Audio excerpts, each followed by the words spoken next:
Bem-vindos ao canal Sejam Santos, onde vamos explorar a vida e as obras dos santos mais inspiradores da história da Igreja Católica. Nós vamos compartilhar suas histórias, seus ensinamentos e seus exemplos de virtudes, esperando que possam nos inspirar a viver de acordo com os ensinamentos de Cristo. Então, se você quer aprender mais sobre esses santos e descobrir como suas vidas podem ser caminhos que nos levam a Jesus Cristo para nós hoje, inscreva-se no nosso canal e deixe o seu like. Inscreva-se hoje mesmo, divulgue nosso canal a seus amigos e comunidades e nos ajude o nosso canal para que possamos alcançar mais pessoas na divulgação a conhecer mais a vida dos santos. Onde a santidade é uma jornada diária. Faça parte dessa comunidade de busca pela santidade.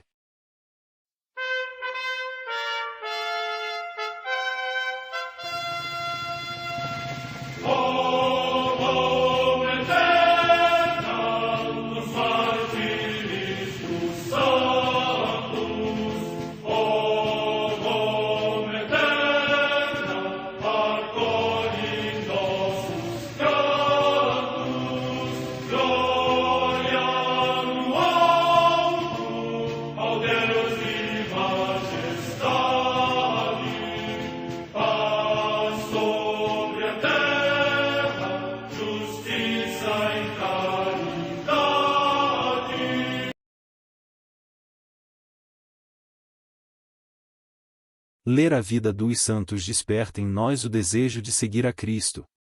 Através de suas vidas podemos aprender as virtudes, a sabedoria e o amor de Deus.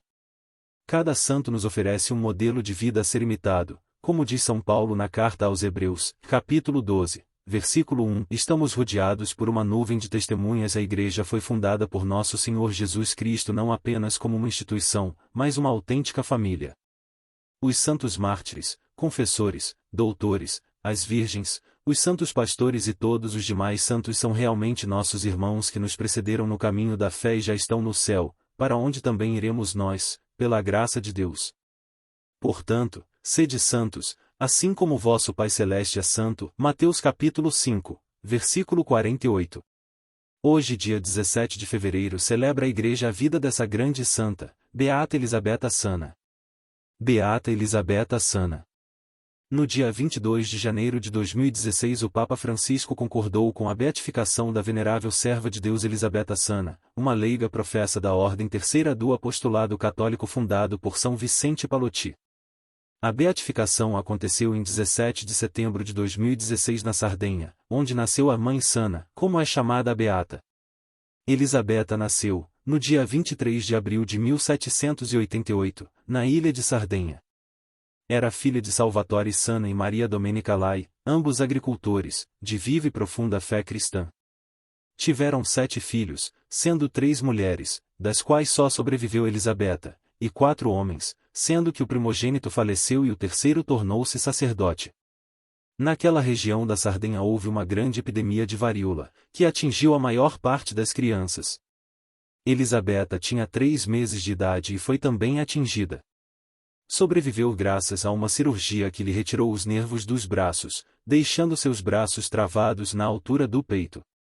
Podia apenas movimentar os pulsos e os dedos. Daí o testemunho de muitos que a conheceram em sua natural incapacidade de lavar-se o rosto, de pentear-se o cabelo, de assoar o nariz, de fazer o sinal da cruz ou de poder tomar o alimento somente com o auxílio de uma colher ou de um garfo presos a um bastonete, que com muita dificuldade e maestria o fazia chegar à boca. Elisabetta foi crescendo dentro do clima muito religioso de sua família e de sua paróquia, dirigida por longo tempo por seu tio, Padre Luís Sana Soggia. Recebeu a primeira comunhão e acompanhava com muita devoção as cerimônias litúrgicas e as frequentes visitas de sua mãe à igreja, bem como suas orações, jejuns e vigílias. Com 15 anos já era catequista e costumava reunir suas colegas na igreja paroquial, à tardinha, para a oração do terço ou da via sacra. Apesar de sua deficiência, nunca foi ouvida lamentar-se de uma tão grande miséria. Pelo contrário, falava como se fosse uma misericórdia de Deus. Aos 15 anos, pensando em seu futuro, Elisabetta desejava seguir a vida religiosa e se imaginava no mosteiro de Santa Elisabetta. Nela era clara a ideia de não casar. Sua mãe, porém, tinha outros planos, pois, segundo ela, e nenhum convento aceitaria com aqueles braços deficientes, nenhuma cunhada quereria ocupar-se dela. Quando sua mãe morresse, sozinha, como poderia enfrentar a vida? Portanto, deveria casar. Por incrível e por mais estranho que pareça, Elisabeta recebeu 3 propostas de casamento. E, embora não pensasse em casar, por obediência e insistência de sua mãe, tais vezes até violenta, conforme as testemunhas e de seu confessor, aceitou o casamento como disposição divina. De fato, aos 13 de outubro de 1807, com 19 anos, Elisabeta casou com Antônio Porcu para condescender aos conselhos da mãe e do confessor, ao qual era muito obediente, pois via nele a manifestação da vontade de Deus. A respeito de Antônio Porcu, Padre Antônio Luiz, irmão de Elisabeta, atestou e era um boníssimo cristão, trabalhador e bom pai de família. Tinha quase 6 anos a mais de Elisabeta. Era de lindas feições, sadio e robusto. A própria Elisabeta teria dito, após a morte dele, eu não era digna de tal marido. Tão bom que era. Tiveram 7 filhos, dos quais 5 sobreviveram. Viviam em perfeita harmonia, de tal forma que serviam de modelo e de bom exemplo. Elisabeta, apesar de sua deficiência, conseguia fazer tudo em casa, inclusive o pão. Sua casa estava sempre limpa e ordenada. O próprio marido, quando seus companheiros caçoavam dele, dizia, e minha mulher não é como as vossas. Elisabeta tem todas as características de uma mulher santa e apesar da impossibilidade de carregar os filhos ao colo ou de abraçá-los, conseguiu criá-los com muito carinho. Com apenas 18 anos de casados, em 1825, faleceu-lhe o marido, de um mal repentino e grave. Deixou para Elisabeta o cuidado dos 5 filhos, que tinham entre 17 e 3 anos de idade. Ela não perdeu o ânimo.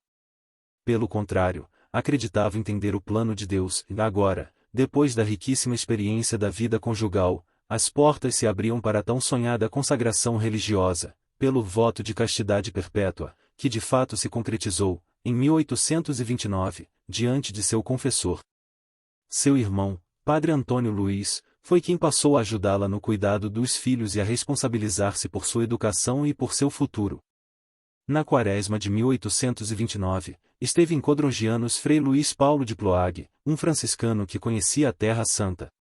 Em diversas pregações falou sobre os santos lugares e Elisabeta ficou de tal forma impressionada que decidiu conhecer os lugares banhados pelo sangue do Redentor. Nos primeiros meses de 1830, dirigiu-se ao seu confessor, Padre José Vale, e lhe expressou o desejo ardente de ir à Terra Santa.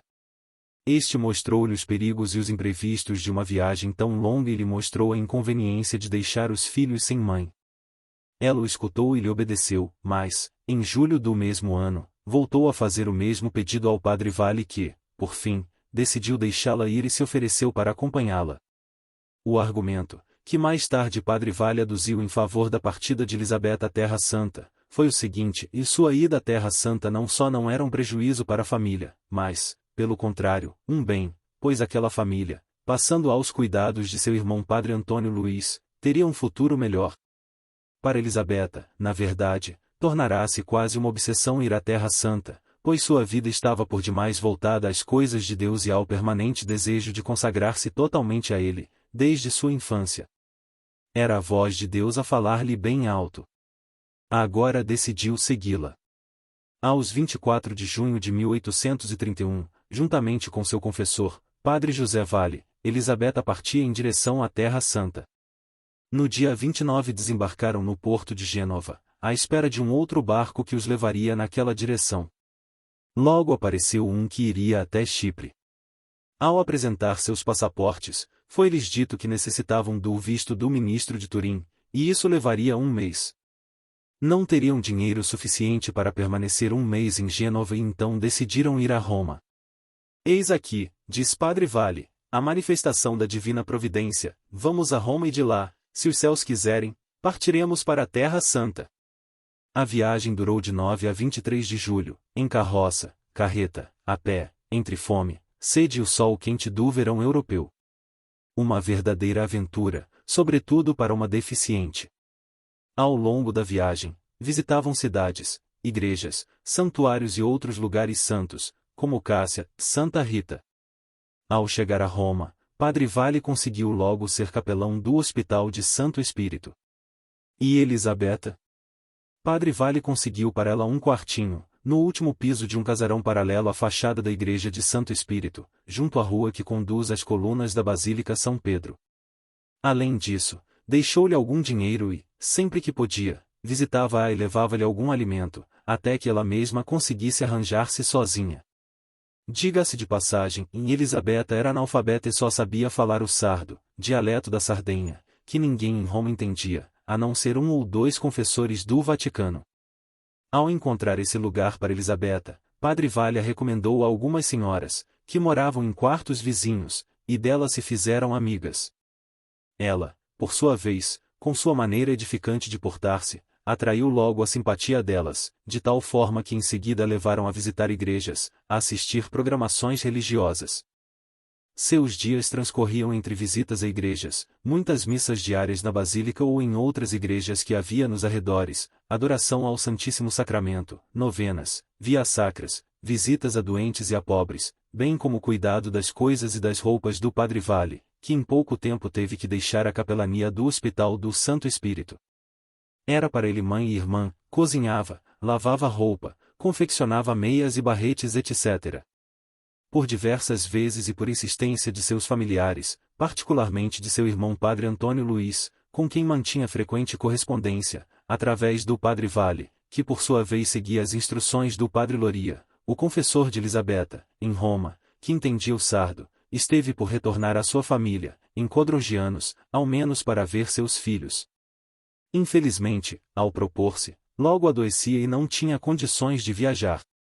A última tentativa foi quando o Dr. Petrilli, diante da possibilidade de ela empreender tal viagem, obrigou-se a responder em consciência, sofrendo há muito tempo de uma molestíssima palpitação. Sou de opinião que, empreendendo uma outra viagem semelhante à anterior, da Sardenha a Roma, poderia ir ao encontro de um mal-estar ainda pior. Tanto ela como seu confessor entenderam como vontade divina que permanecesse em Roma para sempre. O encontro com Palotti teria começado provavelmente em 1832, quando, tendo ouvido muito falar dele e de sua santidade, desejou tê-lo como confessor. A primeira confissão aconteceu na Igreja das Graças, na festa do Redentor. Este fato marcou a trajetória de 18 anos de orientação espiritual, até a morte de Palotti e de amizade entre Sana e Palotti. O incrível é que Palotti não conhecia o sardo, única língua que Elisabetta falava, e no entanto ele entendia e se fazia entender por ela. A ideia de voltar a Codrogianos, imaginando que sua família estivesse precisando dela, continuava a persegui-la, embora soubesse que sua saúde não lhe permitia tal viagem. Certo dia Palotti lhe disse: "Coragem, filha. A tua família não tem necessidade de ti. Ao contrário, será a maravilha e a inveja de toda a vila." A profecia se realizou, pois o irmão sacerdote lhe escreveu que estava maravilhado e edificado com sua família, que servia de exemplo a toda a vila e fazia inveja a todos. Até 1839 Elisabetta se ocupou do Padre Vale, que depois retornou à Sardenha. Ocupava-se igualmente do cardeal Soglia, cuidando dele todos os dias e todo dia. Deixada a casa Soglia, passou a se ocupar em tudo da instituição dos sacerdotes da missão católica, fundada por Palotti. Trabalhava para eles e para as palotinas. Cuidava dos paramentos sagrados da liturgia e das toalhas dos altares. Com Dona Rinaldi, que era como uma irmã para ela, fazia as orações e os exercícios de piedade e, muitas vezes, as refeições. Dona Rinaldi ajudava-a na limpeza do quarto e em sua higiene pessoal. Enquanto isso, Elisabetta era ao extremo compassiva com os pobres, ajudava-os o quanto podia, dando-lhes quase tudo o que recebia da caridade do povo. Visitava os doentes nos hospitais e especialmente naquele de San Giacomo, instruindo-nos na doutrina cristã e motivando-os a receberem os sacramentos. Procurava acabar com as discórdias nas famílias. Palotti havia aberto um orfanato para meninas em Santa Ágata e outro na ladeira de Santo Onofre, no Gianicolo, além de 4 escolas noturnas para artesãos, e Elisabetta fez seu todo o apostolado do seu diretor espiritual, Palotti, com o qual propunha reavivar a fé com todos os meios oportunos e reacender a caridade em todo o mundo a fim de que acontecesse, quanto antes, segundo o desejo de Jesus Cristo, um só rebanho com um só pastor. Padre Rafael Melia atestou dela, não existia nela nenhum apego à sua vontade, nenhum interesse próprio. Nunca agia por conta própria ou por sua vontade, mas somente para cumprir a vontade de Deus, que lhe vinha manifestada na obediência ao seu diretor espiritual. Em 1850, morre Palotti. Em 1857, morre Elisabetta. Sua morte foi precedida de uma febre muito forte e de uma inflamação no peito, de que sofria frequentemente e que suportava com admirável resignação e paciência. Era 17 de fevereiro de 1857. Estava presente à sua morte apenas o vigário cooperador da Basílica São Pedro. Nenhum de seus amigos e amigas. A esse respeito diz Padre Amoroso, uma morte na solidão e na mais extrema pobreza. Mas alguma coisa começou a ressoar por longo tempo. Seu corpo ficou exposto por 2 dias, sobre tábuas, na entrada do edifício onde estava sua pequena habitação. Durante os 2 dias, foi grande a afluência de gente de todas as classes sociais. Muitos diziam, e morreu Santa Elisabetta. Morreu a Santa. A Santa Madre Igreja celebra também nesse dia os santos. Os santos 7 fundadores da Ordem dos Servitas de Nossa Senhora, Bom Filho, Bartolomeu, João, Bento, Geraldino, Ricóvero e Aleixo, a que eram negociantes em Florença e se retiraram de comum acordo para o Monte Cenário, onde se consagraram ao serviço da Virgem Maria, fundando uma ordem sob a regra de Santo Agostinho. São comemorados todos no dia em que, segundo a tradição, morreu o centenário último destes fundadores, que foi Aleixo. Data da morte de 1262 a 1310. Em Amazeia, no Helesponto, atualmente na Turquia, a paixão de São Teodoro de Tiro, que, no tempo do imperador Maximiano, pela confissão da fé cristã, foi duramente flagelado e encerrado no cárcere e, finalmente, entregue para ser queimado nas chamas. São Gregório de Nissa celebrou os seus louvores num eminente panegírico. Data da morte 311. Em Tréveres, na Gália Bélgica, hoje na Alemanha, São Bonoso, bispo, que, com Santo Hilário de Poitiers, trabalhou com zelo e sabedoria para que nas Gálias se conservasse a integridade da fé. Morte no ano 373. Na Armênia, São Mesróbio, evangelizador dos armênios, que, tendo sido discípulo de São Narcés e escriba no Palácio Real, se fez monge, criou um alfabeto para ensinar ao povo a Sagrada Escritura, traduziu o Antigo e o Novo Testamento e compôs hinos e cânticos em língua armena. Morte no ano 440. No mosteiro de Cluanednick, na Irlanda, São Fintano, abade, fundador deste cenóbio, célebre pela sua austeridade. Morte no ano 440.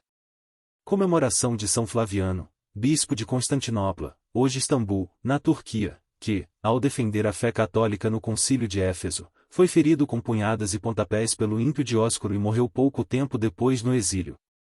Morte no ano 449. Em Lindisfarne, na região da Nortúmbria, na atual Inglaterra, São Finano, bispo e abade, insigne pela sua doutrina e zelo evangelizador. Morte no ano 656. Em Auchy-aos-Moines, na região dos Morinos, na atual França, o sepultamento de São Silvino, bispo. Morte no século VIII. No mosteiro de Cava de Tirrene, na Campânia, região da Itália, São Constável, abade, que, pela sua exímia mansidão e caridade para com todos, foi vulgarmente denominado cobertor dos irmãos. Morte no ano 1124. Em Ratzeburg, no Holstein, hoje na Alemanha, Santo Evermodo, bispo, que foi discípulo de São Norberto na ordem premonstratense e trabalhou na obra da conversão dos vendos. Morte no ano 1178. Em Pádua, no Vêneto, região da Itália, o beato Lucas Bellude, presbítero da Ordem dos Menores, que foi discípulo e companheiro de Santo Antônio. Morte no ano 1286. Em Hiroshima, no Japão, o beato Matias Shobari Shizaemon, mártir. Morte no ano 1624. Em Pyongyang, na Coreia, São Pedro Il-Chongnyu, mártir, pai de família, que, enquanto lia de noite o Evangelho aos fiéis na casa de um catequista, foi preso e, vergastado até a morte, morreu por Cristo. Morte no ano 1866. Em Rosica, na Polônia, o beato Antônio Leszewicz, presbítero da Congregação dos Clérigos Marianos e mártir, que, durante a ocupação militar da sua pátria em tempo de guerra, foi queimado pelos perseguidores da Igreja por causa da sua fé em Cristo. Morte no ano 1943.